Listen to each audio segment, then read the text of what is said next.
It is very finely embroidered. This one has embroidery of a poem or prayer on both sides. Who in heaven can I lean on? May you go in peace across the waves. On the other foot, may God bless you till we meet again, meet again, meet again.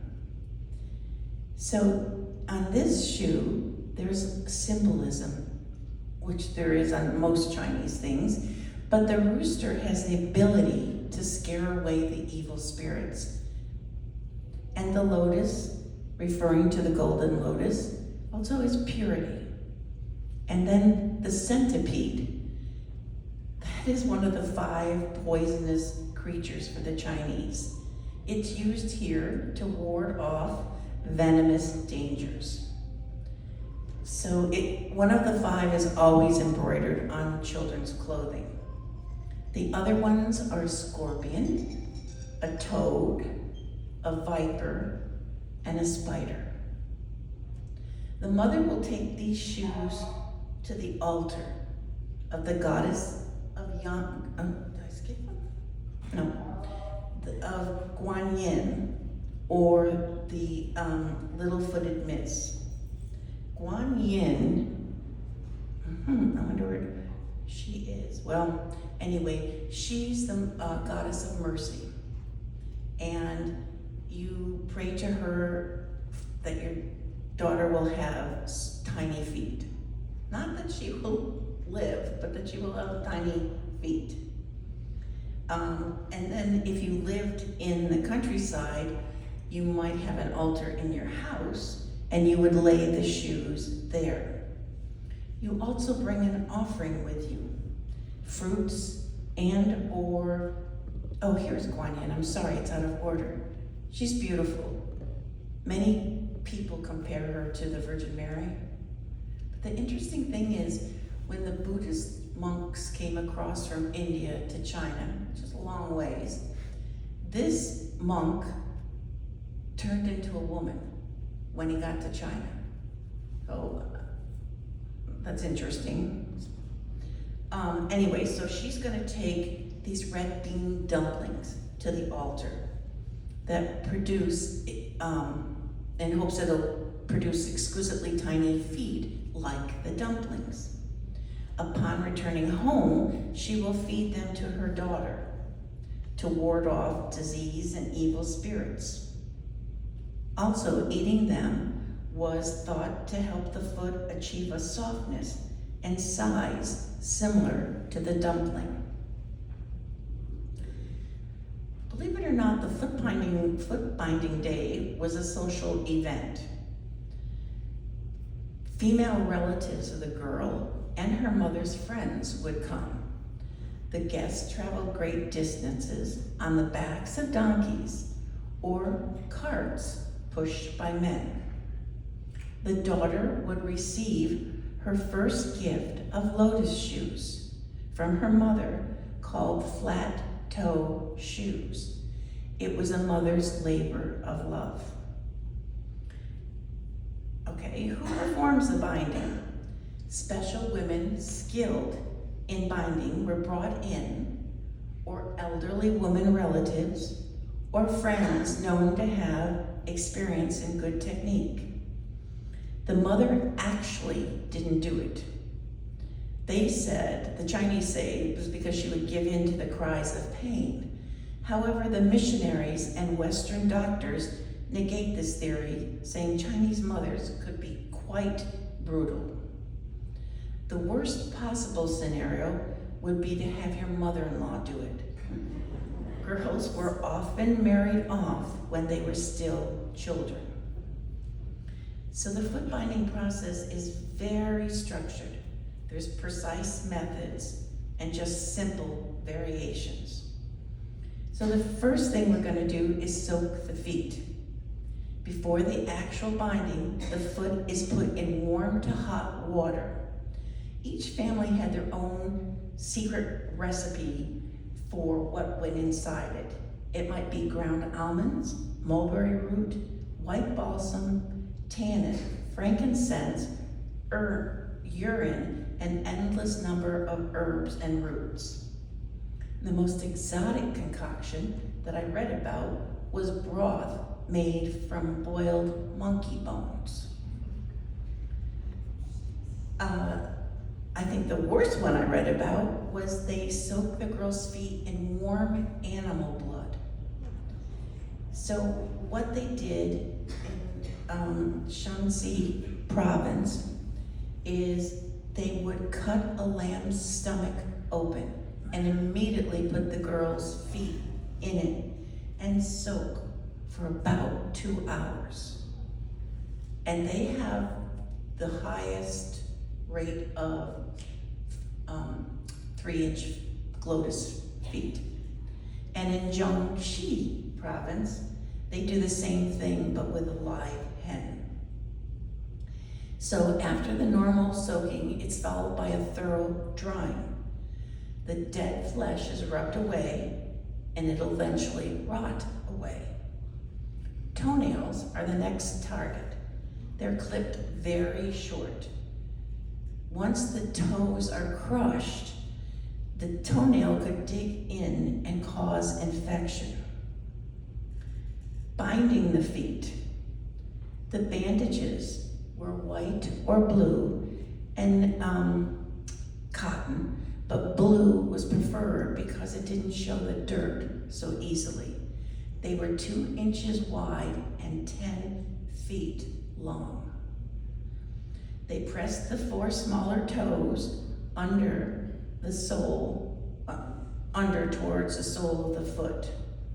The big toe is left exposed and it's bent slightly upward. The heel is pulled toward the front.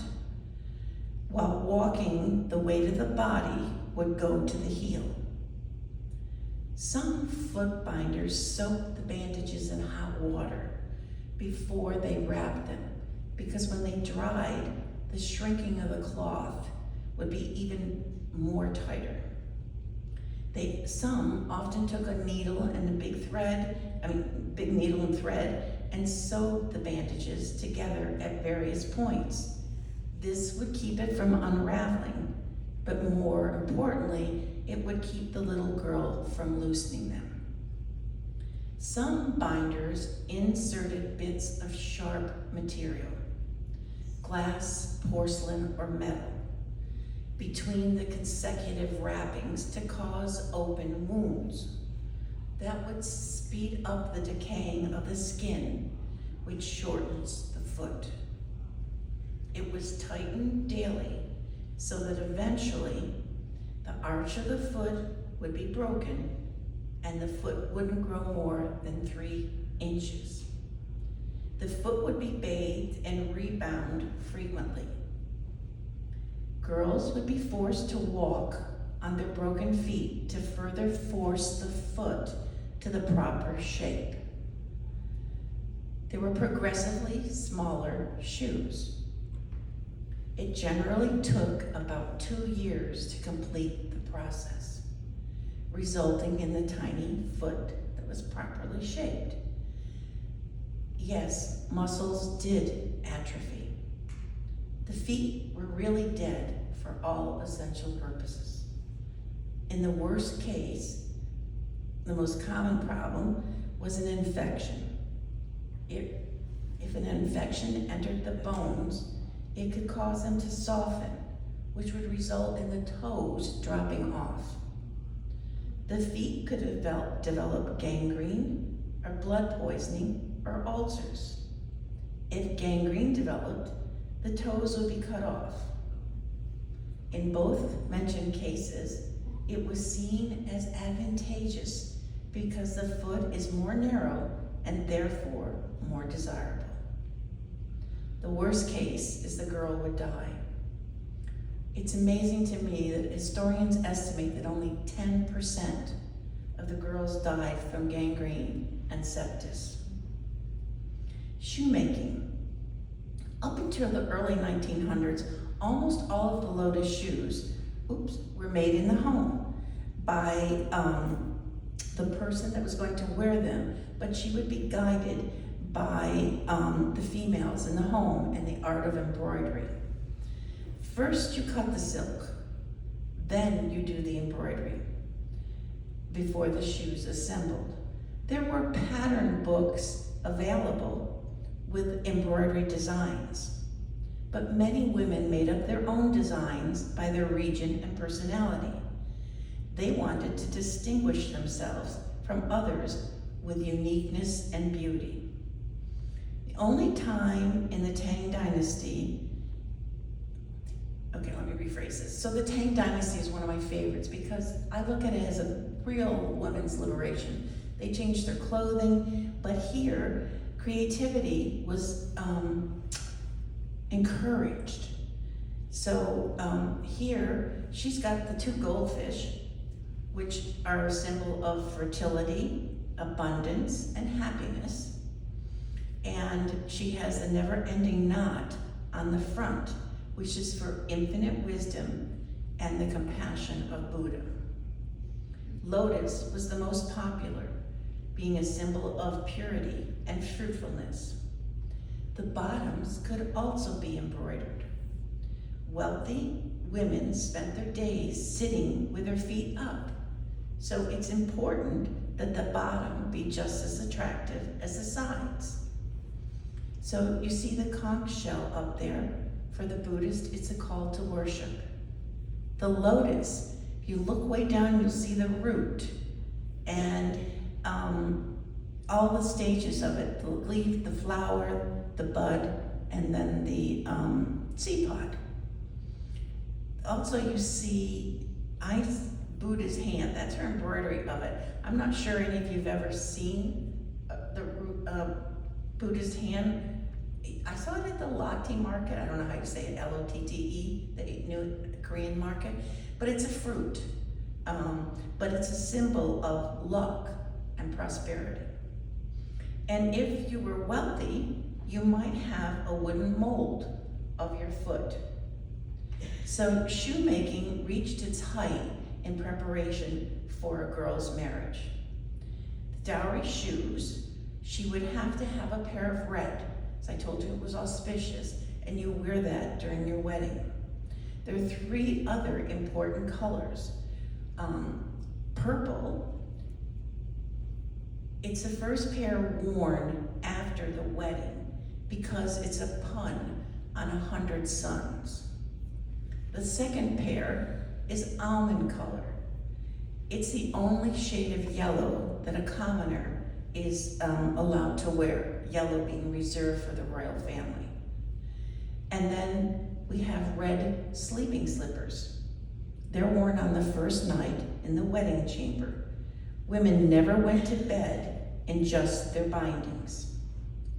The contrast of the red against the pale skin was erotically exciting. Some were painted on the inside and embroidered on the outside. So these might have been first night shoes. I've never seen these before until I took a group from the university to China, and we went to a museum that a man had in his home. His grandmother and mother had bound feet, and his father sold furniture, like antiques. And so when he went with his father, he collected shoes. It was wonderful. But I think these are because the mother never talks about sex. And so if these are her first night shoes, they're kind of like instructions. The dowry also had to have shoes for each season. Oops. So the exceptions to making your own, I don't want it there, would be if you married at an exceedingly early age, you were a concubine of a very rich man, or you were an actress. After the communist takeover in 1949, you could buy shoes commercially. They were produced in the factories. In 1980, 1 million pair of tiny black velvet, cotton, or leather shoes were manufactured a year for women with bound feet to be sold throughout China.